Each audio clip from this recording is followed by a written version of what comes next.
नमस्ते दोस्तों। तो वेलकम टू पैसे की पाठशाला learn invest and grow money. तो आपको पता है आपकी सैलरी स्लिप में एक डिडक्शन वाला पोर्शन रहता है, वो है ईपीएफ डिडक्शन। आप हमेशा अपनी सैलरी देखते हैं तो हमारा एक ईपीएफ डिडक्शन करके ही हमारे अकाउंट में पैसे जमा होते हैं। स्लिप से मैंडेटरी एक डिडक्शन करता है ईपीएफ यानी एम्प्लॉय प्रोविडेंट फंड। ये रिटायरमेंट स्कीम है, इसके कुछ बेनिफिट्स के बारे में बात करेंगे, इसके लिमिटेशन के बारे में बात करेंगे और इसको रियल लाइफ एग्जांपल के साथ समझेंगे कि हर बार हमारे सैलरी जब आती है और गवर्नमेंट या ईपीएफओ हमारे हमारे सैलरी स्लिप से एक अमाउंट डिडक्ट करता है, वो डिडक्टेड अमाउंट कहाँ जाता है, वो कैसे हमें मिलता है, वो किस टाइम पे मिलता है और उसमें क्या क्या बेनिफिट है और उससे क्या क्या लिमिटेशन है, इस एपिसोड में समझेंगे और पूरे डिटेल्स में समझेंगे और स्टेप बाय स्टेप समझेंगे। तो लेट्स स्टार्ट। तो चलिए दोस्तों, बात करते ईपीएफ क्या है। ईपीएफ यानी एम्प्लॉय प्रोविडेंट फंड है। ये रिटायरमेंट स्कीम है। ये ईपीएफओ यानी एम्प्लॉय प्रोविडेंट फंड ऑर्गेनाइजेशन के अंडर में आती है। ये हर एम्प्लॉय और हर सैलरीड जो पर्सन है जिसका basics plus DA 15,000 per month के ऊपर रहता है, उसका ईपीएफओ अकाउंट ऑटोमेटिकली क्रिएट होता है। तो दोस्तों, अब दिमाग में सवाल आता होगा कि ईपीएफ में कैसे कंट्रीब्यूशन होता है। इसमें दो कंट्रीब्यूशन होता है। पहला कंट्रीब्यूशन होता है एम्प्लॉय यानी आप जो आपकी जो सैलरी है वहाँ से 12% कॉन्ट्रीब्यूट होता है ईपीएफओ में। और सेकंड जो कंट्रीब्यूशन रहता है एम्प्लॉयर यानी आप जो कंपनी या जो ऑर्गेनाइजेशन में काम करते हो या जहाँ पे काम करते हो, वो भी आपके बिहाफ में 12% उसमें कंट्रीब्यूट करते हैं। तो आपके बेसिक के 12% आपके बेसिक के आप कंट्रीब्यूट करते हो, 12% आपके बेसिक की आपके कंपनी और कंट्रीब्यूट करती है और आपके ऑर्गेनाइजेशन कंट्रीब्यूशन रहता है। तो टोटल आपका 24% कंट्रीब्यूशन इसमें होता है। पर इसमें पहला सेक्शन समझते हैं अपना जो एम्प्लॉय कंट्रीब्यूशन यानी अपना कंट्रीब्यूशन। जो एम्प्लॉय का जो 12% कंट्रीब्यूशन होता है बेसिक का, वो टोटली आपके ईपीएफ के अकाउंट में जाता है, यानी आपका टोटल वो ईपीएफ के अकाउंट में ही डिपॉजिट होता है। तो सेकंड कंट्रीब्यूशन रहता है आपका एम्प्लॉयर का यानी आपकी जो कंपनी और ऑर्गेनाइजेशन उसमें जो काम करते हैं उसका कंट्रीब्यूशन। तो उसके कंट्रीब्यूशन में दो पार्ट्स रहते हैं। पहला कंट्रीब्यूशन रहता है ईपीएस यानी एम्प्लॉय पेंशन स्कीम, और सेकंड कंट्रीब्यूशन रहता है ईपीएफ यानी जो नॉर्मल हमारा जो कंट्रीब्यूशन जाता है ईपीएफ में, वो सेकंड कंट्रीब्यूशन रहता है। तो जैसे 12% आपके बेसिक की आपकी कंपनी कंट्रीब्यूट करती है इस अकाउंट में, उसमें 8.33% जो आपका जो अमाउंट है 12% में से वो जाता है आपके ईपीएस अकाउंट में। ईपीएस यानी एम्प्लॉय पेंशन स्कीम में जाता है। उसका कुछ लिमिटेशन कैप है, 1250 तक मैक्सिमम उसमें जाता है, बाकी का आपका नॉर्मल अकाउंट में जाता है। सेकंड है उसका 3.61% जो कंट्रीब्यूशन है वो आपके नॉर्मल पीपीएफ अकाउंट में जाता है, वो आपके पीपीएफ अकाउंट में डिपॉजिट होता है। तो चलिए दोस्तों, इसको समझते हैं एक रियल लाइफ एग्जांपल के साथ और एक सिंपल एग्जांपल के साथ। जैसे एक राहुल है, वो आईटी कंपनी पुणे में जॉब करता है। वो 25 साल का है और उसकी बेसिक सैलरी है 30,000 पर मंथ। यानी हम टोटल सैलरी की बात नहीं कर रहे हैं, हम उसकी बेसिक सैलरी की बात कर रहे हैं। तो 30,000 पर मंथ उसको बेसिक सैलरी मिलती है। बेसिक सैलरी पे हमने बात की कि उसका 12% वो कंट्रीब्यूट करता है, यानी 3600 रुपये वो कंट्रीब्यूट करता है, और 12% उसकी कंपनी और ऑर्गेनाइजेशन या एम्प्लॉयर कंट्रीब्यूट करता है, यानी 3600 रुपये उसकी कंपनी कंट्रीब्यूट करती है। तो दोनों यानी 3600 उसका प्लस 3600 उसकी कंपनी का, वो टोटल हो गया 7,200। तो 7,200 उसका टोटल कंट्रीब्यूशन जाता है उसके ईपीएफ और ईपीएस अकाउंट में, यानी दोनों में उसका कंट्रीब्यूशन जाता है। अब बात करते हैं कि इसके दोनों कंट्रीब्यूशन कैसे स्प्लिट होते हैं। जैसे उसके मैंने बोला कि 12% ऑफ उसके बेसिक्स यानी 30,000 का 12% यानी 3,600 रुपये उसकी जो टोटल अमाउंट है वो टोटल उनके ईपीएफ अकाउंट में जाता है, यानी ईपीएफ अकाउंट में जमा होता है।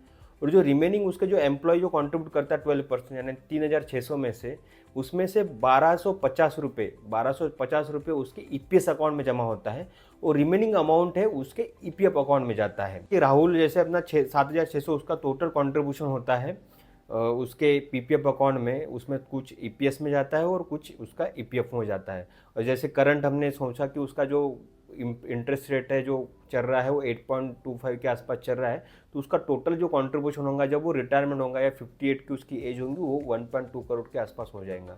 तो एक बड़ा अमाउंट आपको मिल जाएगा रिटायरमेंट के टाइम पे, और उसमें कुछ अमाउंट रहेगा आपका पेंशन फॉर्म में।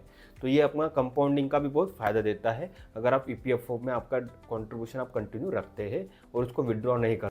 तो ये जैसे मैंने रियल लाइफ एग्जाम्पल के साथ समझाया कि तो दोस्तों, ईपीएफ एक पावरफुल कॉन्सेप्ट है जो फोर्सफुल सेविंग करता है और आपको गारंटेड इंटरेस्ट देता है। हर साल इसमें गवर्नमेंट इंटरेस्ट डिक्लेयर करता है। अभी जो करंटली जो इंटरेस्ट चल रहा है ईपीएफ में वो 8.25% पर ईयर चल रहा है। तो इसमें गवर्नमेंट का एक फोर्सफुल आपको सेविंग आपके सैलरी स्लिप में दिखता है ईपीएफ एक ऑप्शन कंट्रीब्यूशन, यानी आपकी सैलरी डिपॉजिट होने के पहले ही गवर्नमेंट उसमें से कुछ पैसा डिडक्ट करके आपके फ्यूचर के रिटायरमेंट के लिए आपके लिए सेव करता है। और जो आपको जो इंटरेस्ट जो आपको मिलता है वो टोटल बैलेंस पर टैक्स फ्री रहता है। कुछ कंडीशन उसकी कुछ कंडीशन है उसमें टैक्स फ्री रहता है। और आपका जो बैलेंस है आप ईपीएफओ के वेबसाइट पे जाके भी आप चेक कर सकते हैं आपके अकाउंट से। और सेकंड है कि आप उमंग ऐप से भी आपका जो ईपीएफ का बैलेंस है वो आप चेक कर सकते हैं। तो चलिए दोस्तों बात करते हैं ईपीएफ के बेनिफिट के बारे में। तो इसका पहला बेनिफिट है सेफ एंड गारंटेड रिटर्न। ये 100% गारंटेड रिटर्न देता है और गवर्नमेंट की स्कीम है तो इसमें कोई रिस्क नहीं है। सेकंड जो बेनिफिट है पावर ऑफ कंपाउंडिंग, यानी अगर मैंने जैसे राहुल का एग्जांपल दिया कि उसका जो बेसिक जो कट रहा है 12% उसका और उसके एम्प्लॉय का, अगर वो 35 साल तक कंटिन्यू उसमें कंट्रीब्यूट कर रहा है तो उसका जो अमाउंट जो हो जाएगा 1.2 करोड़ के आसपास हो जाएगा। तो उसका एक कंपाउंडिंग का भी उसको उसमें बेनिफिट मिलता है लॉन्ग टर्म के लिए।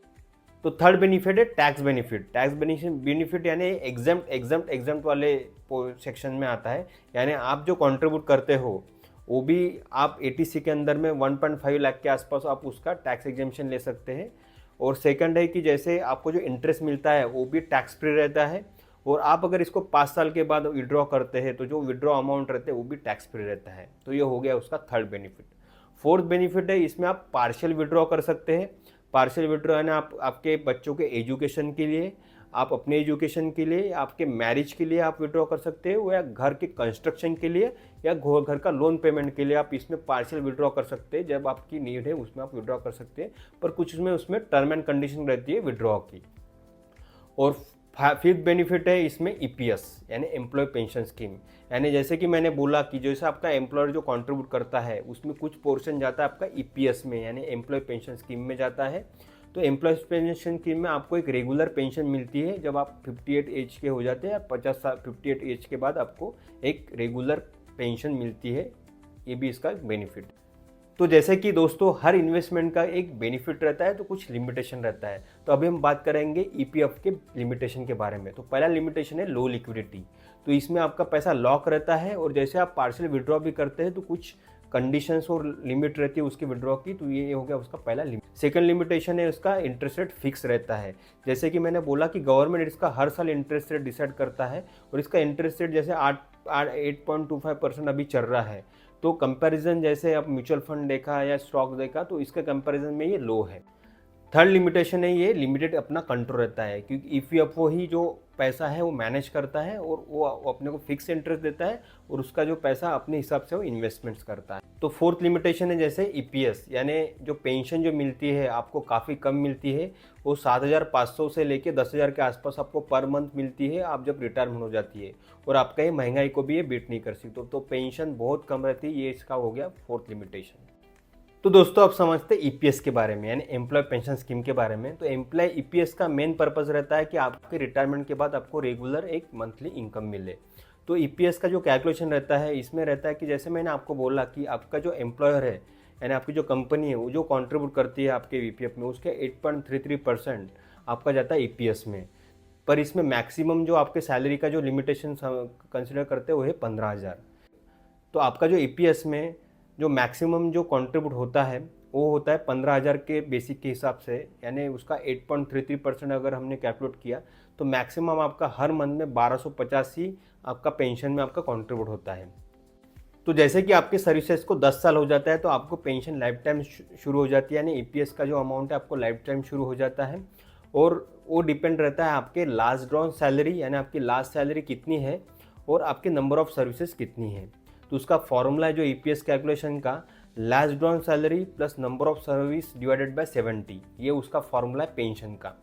फॉर एग्जांपल हमने जैसे राहुल के केस में लिया, वो 35 साल तक उसने सर्विस किया और जो बेसिक जो ईपीएस जो कैलकुलेट होता है 15,000 के हिसाब से चालू कैलकुलेट होता है, यानी 15,000 के हिसाब से वो कैलकुलेट होता है। तो 35 मल्टीप्लाई बाय 15,000 डिवाइडेड बाय 70 तो हो जाता है 7,500 पर मंथ उसको पेंशन मिलेगा लाइफ टाइम के लिए। तो ये हो गया राहुल के केस में जो हमने ईपीएस का कैलकुलेशन किया।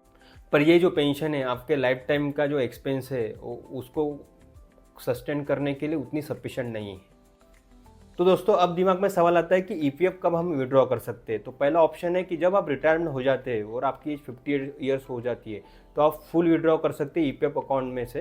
तो हो गया पहला ऑप्शन। सेकंड है कि जब आपका जॉब चेंज होता है और वहाँ पे ईपीएफ ट्रांसफ़र का ऑप्शन नहीं रहता तब भी आप उसमें से विड्रॉ कर सकते हैं। थर्ड ऑप्शन है कि आपको अगर 2 महीने तक जॉब नहीं है और आपको जॉब नहीं मिला 2 महीने तक तो आप 75% उसमें से आप विड्रॉ कर सकते हैं ईपीएफ अकाउंट में से। और फोर्थ है कि आपके 5 ईयर्स के बाद आप उसमें से विड्रॉ कर सकते हैं, वो टैक्स फ्री रहता है।